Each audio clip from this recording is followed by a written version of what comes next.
Hello everyone, तो मैं सौरभ बिलवार और इस वीडियो में हम करने वाले हैं क्लास 12 का जो सेकंड फोर्थ पार्ट है हमारा। ठीक है ना, क्लास 12 का सेकंड चैप्टर का फोर्थ पार्ट है। तो ये जो फोर्थ पार्ट है ना, इसके अंदर एमसीक्यू करने वाले हैं। तो देखिए कुछ क्वेश्चन हम 3 वीडियो पहले बना चुके हैं, उसमें भी कुछ एमसीक्यू डिस्कस किए थे, अब फिर कुछ एमसीक्यू डिस्कस करने वाले हैं। ठीक है, तो सर ये कहना चाहते हैं कि भारत के अंदर मौर्य साम्राज्य के बाद मौर्य साम्राज्य किन शासकों की वजह से कमजोर पड़ा था? ऐसी कौन सी सरदारी थी, ऐसे कौन से चीफ थे जिनका ओरिजिन हुआ था? ठीक है ना, दक्षिण भारत में इनका ओरिजिन हुआ था तमिलकम क्षेत्र में। और तमिलकम क्या है, पिछले वीडियो में बता रखा है। ठीक है, तमिलकम में 3 स्टेट्स आते हैं इंडिया के वर्तमान में, और मुझे नहीं पता कौन से आते हैं, पिछली वीडियो देख लेना एक बार। चलो अगला, ठीक है ना, तो इसमें क्या है, कौन कौन से राजा थे, कौन कौन से सरदार थे? सरदार थे इसमें चोला, अगला है चे, फिर है पांड्य। चोला, चेरा, पांड्य। ठीक है ना, चोल, चेर और पांड्य ये कुछ ऐसे सरदार थे जिनका राइज होने से, जिनका उद्भव होने से क्या होता है, जिनका उद्भव होने से आजादी मिलती है, मौर्य साम्राज्य कमजोर हो जाता है। और इनका उदय कहां पर होता है? तमिलकम क्षेत्र में, यानी साउथ इंडिया।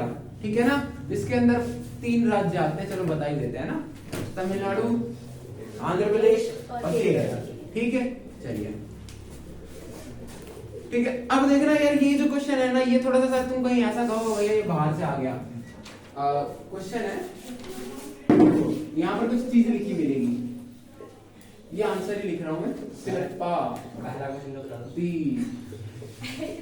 हम कहाँ सो रहे थे तुम लोग, बता रहे? आपका नाम बता रहा तो संस्कृत है। तो यही है, मतलब क्या बताएं, तुम क्वेश्चन बता दो। क्वेश्चन पूछ रहे हैं, आंसर है चोल, चेर, पांड्य। और क्वेश्चन ये है, मौर्य साम्राज्य के बाद किन शासकों का तमिलकम क्षेत्र में उदय हुआ? ठीक है ना, हाँ वो क्या बोला जाता है कि सेंट्रल एशिया में, मतलब सेंट्रल एरिया में ये हुआ था मॉडर्न डायनेस्टी का रूल। तो इससे क्या? बहुत बढ़िया। यार देखो, अगर हमारा पड़ोसी खराब आ जाता है ना, तो दिक्कत हमको होती है ना? पड़ोसी मैटर्स अलाउड, है ना, नेबर्स। या तो इसलिए प्रॉब्लम क्रिएट कर दी मौर्यन एम्पायर्स के लिए। अब भारत के जितने रूलर्स थे वो भी सारे कमजोर रहे, वो भी उनको संभाल नहीं पाए, है ना, तो सब दिक्कत है ये। सिलप्पाधिकारम क्या है बताएं? सिलप्पाधिकारम है एक तमिल महाकाव्य है। ठीक है ना, एक तमिल, अरे महाकाव्य क्या बोलते हैं? महाकाव्य को अंग्रेजी में क्या बोलते हैं? महाकाव्य नहीं बोलते यार, कुछ और बोलते हैं। कौन लिटरेचर है? लिटरेचर तो साहित्य होता है। हाँ, सिलप्पाधिकारम क्या है? सिलप्पाधिकारम एक तमिल महाकाव्य है। तमिल महाकाव्य मतलब तमिल टेक्स्ट है। अंग्रेजी वाले ने कितना आराम से निपटा दिया। ठीक है, तमिल महाकाव्य। ठीक है ना, यह कौन सी भाषा में लिखा गया है? तमिल भाषा में लिखा गया है। ठीक है ना, नाम से समझ में आ रहा है। सिलप्पाधिकारम पर ये ध्यान रखना, अगर ये एमसीक्यू में आया तो संस्कृत का ऑप्शन जरूर आएगा। तुम्हारे दिमाग में जो सबसे पहले आंसर आएगा ना, वो यही आएगा, संस्कृत ही आएगा कि सिलप्पाधिकारम क्या है और कौन सी भाषा में लिखा गया है, तो संस्कृत में लिखा गया है। ठीक है ना, है क्या? एक तमिल महाकाव्य है, एक तमिल टेक्स्ट है। संस्कृत में लिखा नहीं, तमिल में लिखा गया है। इसके लिए वीडियो दोबारा देखना। ठीक है, हो गया। चलो, क्वेश्चन नंबर 3 है, सुदर्शन झील कहां पर स्थित है? सुदर्शन झील स्थित है गुजरात के अंदर। ठीक है ना, सुदर्शन झील कहां पर स्थित है? गुजरात के अंदर। और अगर पूछा जाए सुदर्शन झील का निर्माण किसने करवाया?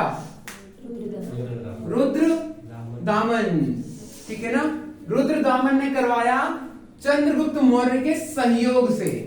ठीक है ना, चंद्रगुप्त मौर्य के सहयोग से। ठीक है, मतलब हेल्प किसने करी थी? चंद्रगुप्त मौर्य ने।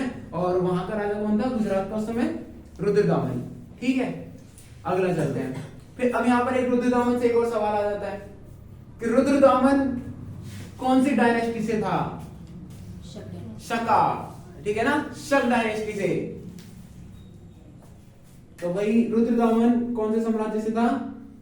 शक से। अच्छा मैथ के अंदर क्वेश्चन आया था, ये पता है कि भाई किसी भी एक शक, मतलब जहां पर शक का रूल हुआ करता था, जहां पर शक लोगों का शासन हुआ करता था, है ना?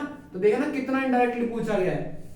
इनडायरेक्टली पूछा तरीका इनका देखो कि भाई रुद्रदामन शक है, ठीक है, रुद्रदामन शक है और उसने एक झील बनवाई कहाँ? गुजरात में, तो मतलब वहां पर रूल करता होगा, सिंपल सी बात है। वो कौन सी से बिलोंग करता था? शकाल, ठीक है, शक से बिलोंग करता था, शाकाल नहीं है, ठीक है। चलो अगला है जातकों की भाषा क्या है? पाली। बहुत बढ़िया, जातकों की भाषा है पाली, ठीक है ना। Jatakas are written in Pali language. कौन सी लैंग्वेज में? पाली। Question number 6। अच्छा आज कौन नहीं है? रोहित भी नहीं आया आज।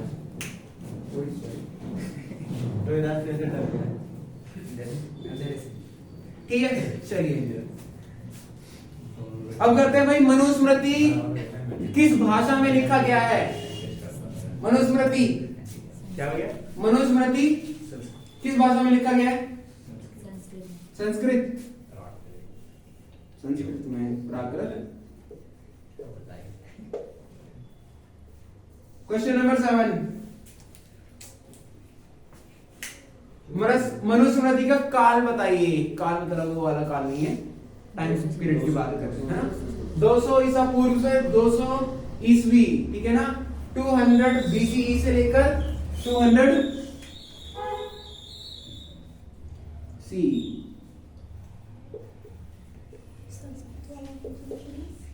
संस्कृत वाला क्वेश्चन है कि भाई मनुस्मृति किस भाषा में लिखी गई है?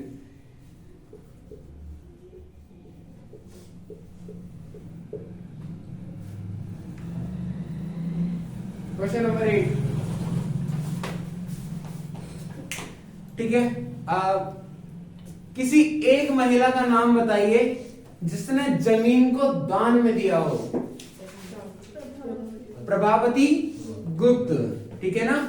She was the only woman who donated the land to farmers and Brahmins, ठीक है ना। प्रभावती गुप्त।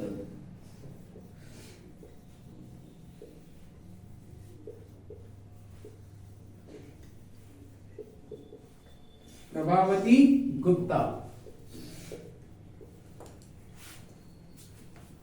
ठीक है। अगला, प्रभावती गुप्त की शादी किस साम्राज्य में हुई? किस वंश में हुई? और वो कहां पर रहते थे? वाकाटक, ठीक है ना। वाकाटक।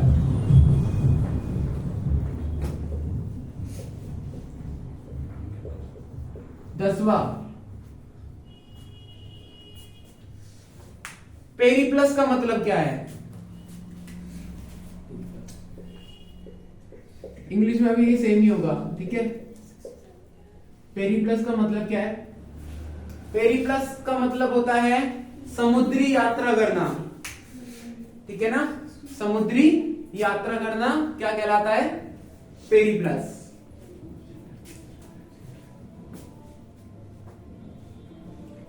ठीक है, तो भाई यही है क्वेश्चन, और तो कुछ बनता नहीं है इससे, है ना। तो होपफुली खत्म कर दो, काट दो।